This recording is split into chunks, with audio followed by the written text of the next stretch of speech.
Let me take a moment of trail time to talk about something important when it comes to modification for your mountain bike. Grips.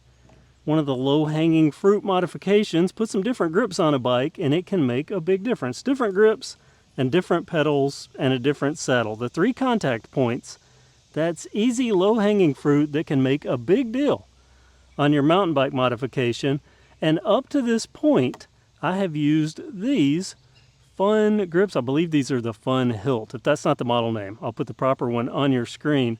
But I've used these Fun grips on my Project e-mountain bike build, and I've really liked them. As a matter of fact, I've used these before on quite a few bikes, most notably Project Ledge, my $3,500-ish, well over $3,000 build, my most expensive big box bike build to date. Still an awesome bike. You'll be seeing it again soon as this temperature dies down. So why did I replace these if they're so good? These were the first replacement, them and the pedals, that I made on this bike. Obviously on big box bikes, the most notable modification will be the fork right out of the gate, usually the case. But in this e-bike's case, it came decently equipped out of the box. So I used these grips. Again, I've used them before, but I started having a problem, and this is e-mountain bike specific, I think.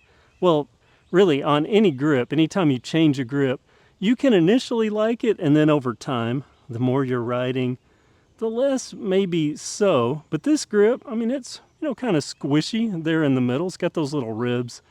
They feel good. They felt good on Project Ledge, on the other bikes I've put them on. But then I put them on an e-mountain bike, a bike that puts out 90 Newton meters of torque, where I'm going considerably faster, 20 miles per hour, a lot of the time. And people will go, yeah, well, I do 27 miles per hour. Well, that's downhill. I'm talking about being able to go uphill and do 18, 15 plus easy. Uphill, 15 plus easy anywhere on the trail. That's e-mountain bike life. And what has happened to me is these Fun grips, riding these, even though they feel good on Project Ledge and on a few other bikes. I mean, realistically, let's talk about mountain bike riding for a second here. There's my sponsored trail off in the distance there, the sign for it, Magnolia.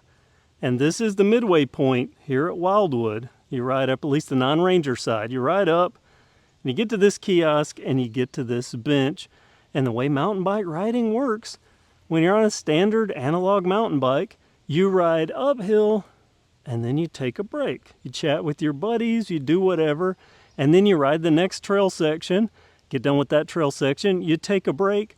The only time you will ever not take a break is when trails connect back to back going downhill. At least that's my experience. It's just the reality. Most riders need a break, but when you get an e-mountain bike into the equation, you'll find out that you're riding entire trail systems in one go, and then meeting up at the bottom and going, yeah, let's do that again. That was super fun. I've literally done that.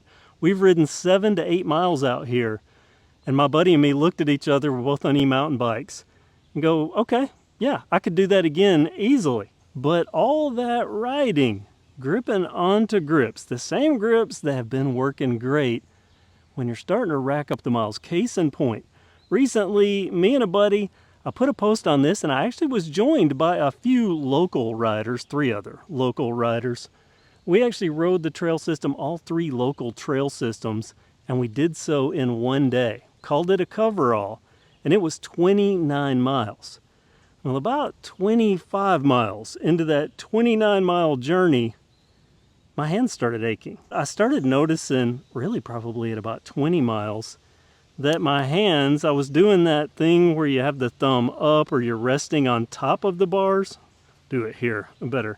Where you're resting on top of the bars rather than gripping the bars. And there was one section on this side of the trail. There's a downhill and a dip and a quick uphill. And I remember my hands, they were hurting so bad that I noticed kind of a give in my hand when I hit the uphill part. My hands were that fatigued. And that was because of the grips. These grips, turns out, I mean, they're just hard grips, even though initially they feel good. You can't see this on screen, but when I press on that, I mean, it feels a little squishy. If I move my thumb back and forth, I can feel the cascading movement of those ribs they're made to be padded. They're made to be padded, they're made to cushion the hand, and they do so for a standard mountain bike. But when you're riding, again, faster speeds, double the speeds that I normally ride, even uphill, that's a lot of vibration, a lot of roughness translated into the hands, even with padded gloves, translates into the hands.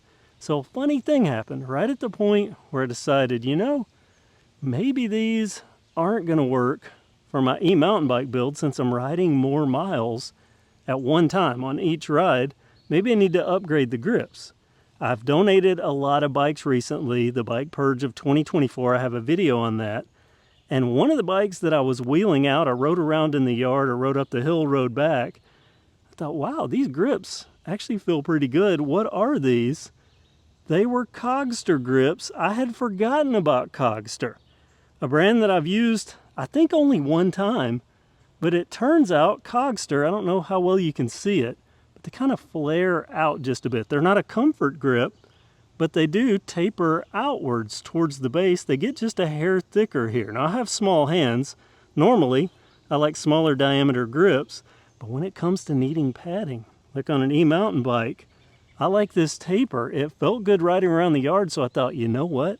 I'm going to buy another set of these, and I'm going to try them out. Lo and behold, it has, at least so far, made a difference. Now, I haven't done a 29-mile coverall again, but I put these on yesterday. I rode 5 miles yesterday, and it felt just fine. Over roots, over everything. I'm thinking just that extra little bit of taper, that extra little bit of something so far seems to be making a difference.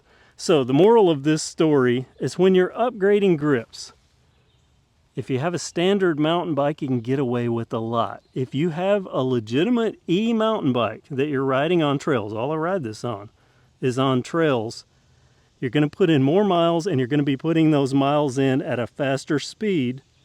You're probably going to run into a point running over roots, even going uphill at 10 more miles per hour than you're used to running them over with, is a lot of extra vibration on your hands, and that's translating through the grips. So any little extra bit of padding is gonna help. And I found so far that these budget, very affordable. I think I paid 16, 17 bucks for these, but budget grips that make a difference without being super expensive. Because you get into the larger grips, and they're either going to be too big for hands like mine, or they're going to be super expensive, 30, 40 bucks. Specifically, if you're looking for tan grips to kind of match in a couple of my modifications here. But I decided to go with the red, which turns out works with some of my trim graphics. These Cogster grips working pretty good so far. One downside though, I don't know how well you can see it there on camera. Anytime you have a single lock-on point, you can have some grip twist, because inside this is a plastic guide. You only have that one tighten down point, and here on the end, a little bit of twist that I did notice, even though these are single lock-on point, I didn't notice with these. Of course, you know, death grip, having a little bit more to grip onto, maybe that's part of the equation here. But the one downside so far, but as long as they don't give, which would be bad, bad, bad, if they gave, especially on a small jump, something like that. But so far, they've worked out on the previous bike. They're working out on this one. Just a few miles in, but already feeling better on the hand. And that's what I wanted to talk about today, was if you have an e-mountain bike, lots more people are getting these. Even the people that swore off of them are now starting to get e-mountain bikes, because in the case of today, when we have a heat warning in Alabama summer heat, you can still come out to the trail, still have a good time, without totally destroying yourself and being out of commission for weeks. If you get the right one, and when I say e-mountain bike, to me that has to have a torque drive and a mid-drive motor, not a hub drive. I'm making another video talking about that again. I've talked about it before, but on a trail, you want a mid-base torque drive. That's a true e-mountain bike. Get your balance right, proper, everything like that. But grips, very, very important when it comes to e-mountain biking, faster speeds, longer distances. My fun grips didn't make the cut, surprisingly, for this bike. We're going to see how long I keep these Cogsters on. I'll put a link down in the description to these Cogster grip. Note that that is an affiliate link. I do make a small commission. Doesn't cost you anything extra. A good way to support the channel. Another cool thing about these Cogster grips, at least with this bike, is this trim piece here. It's kind of a bronzy color that matches down there where I go into my two-tone. Actually fits in with the bike theme. And I do like, I don't know how well you can see it, the little Cogster logo here on the end cap. Other than this little bit of twist, which so far, surprisingly, I haven't really noticed. I think it might even help me. We'll see. As long as it doesn't come apart, I expect them to hold up well. Cogster is kind of a known brand. But there we go. Comment below with your thoughts, your opinions.